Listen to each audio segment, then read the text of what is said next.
terrifying years, a shadow fell over the city of Atlanta. A predator was stalking the streets, snatching children from their neighborhoods and from their lives, leaving a trail of unimaginable grief. Between 1979 and 1981, at least 28 black children, adolescents, and young adults were killed.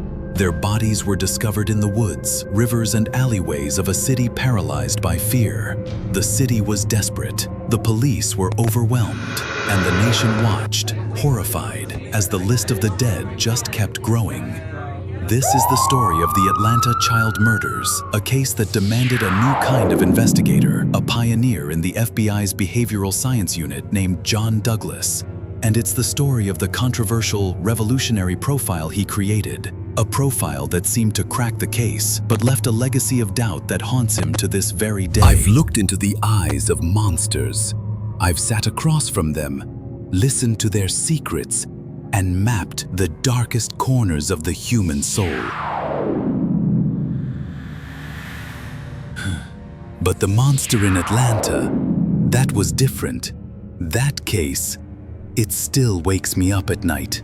It started in the summer of 1979. First, 14-year-old Edward Hope Smith, then 13-year-old Alfred Evans.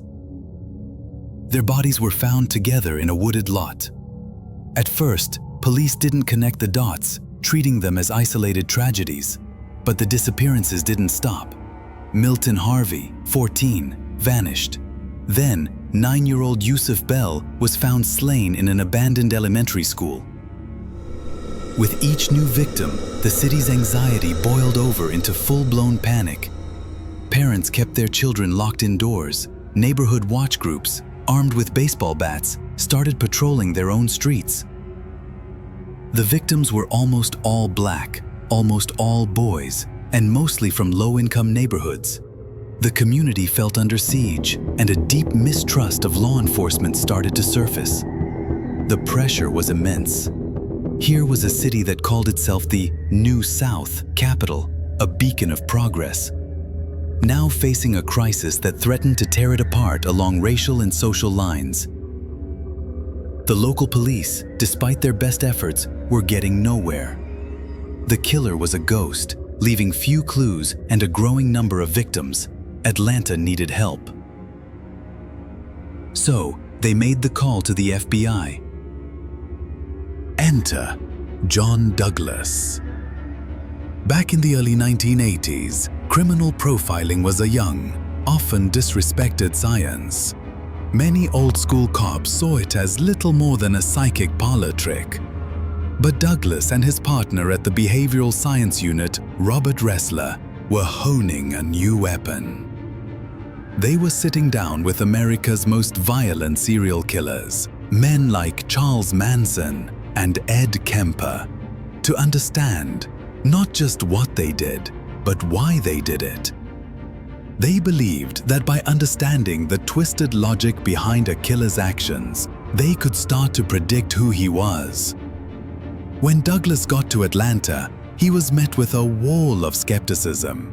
He was an outsider with a strange new method, walking into the biggest case of these officers' lives. He walked to the dump sites, studied the victimology, and just tried to absorb the suffocating fear hanging over the city. He did what he always did.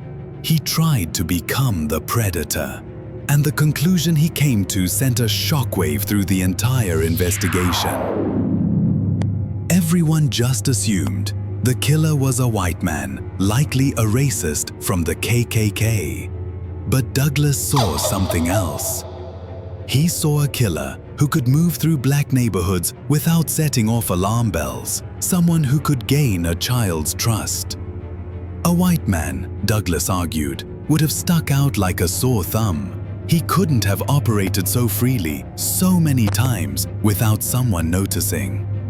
The killer had to be one of their own. In an interview with People magazine, Douglas went public with his bombshell. The person terrorizing Atlanta's black community was himself a black man. The backlash was immediate and intense. Douglas's profile went even deeper. He painted a picture of the unknown subject, the unsub, as a young black man, probably in his 20s.